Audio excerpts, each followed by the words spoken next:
කවදාරි දවසක වැඩ ගොඩක් කරලා දවස අවසානයේදී මොනවද මම ඇත්තටම කරේ කියලා හිතලා තියෙනවා. අපි හැමෝම කාර්යබහුල වෙන්න කැමති. මොකද එතකොට දැනෙනවා අපි ඵලදායී කියලා. නමුත් අපි එතකොට කරන්නේ කාර්යබහුල වැඩ විතරයි.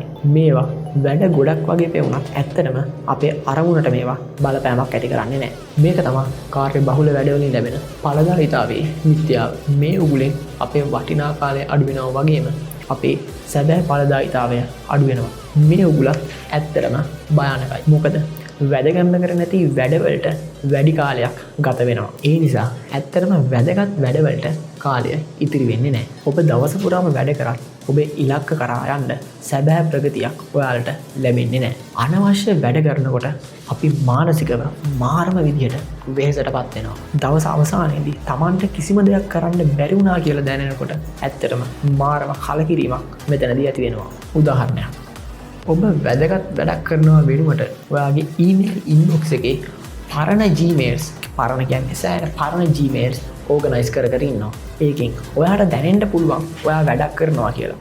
බට් මේකෙන් වාට කිසිම ප්‍රයෝජනයක් ලැබෙන්නේ නැහැ. එහෙනම් මේ උගුලෙන් අපි ගැලවෙන්නේ කොහොමද? දවස ආරම්භයේදී ඔයාලට තියෙන වැදගත්ම වැඩ ඊට පස්සේ වැඩ ඒ වගේම අද දවසේ අවශ්‍ය නොවන වැඩ කියලා කොටස් තුනක් ඔයාලා හඳුනා ගන්න ඕනේ. දවසේ මුලින්ම ඔයාලට කරන්න අමාරුම ඒත් වැදගත්ම වැඩේ කරන්න.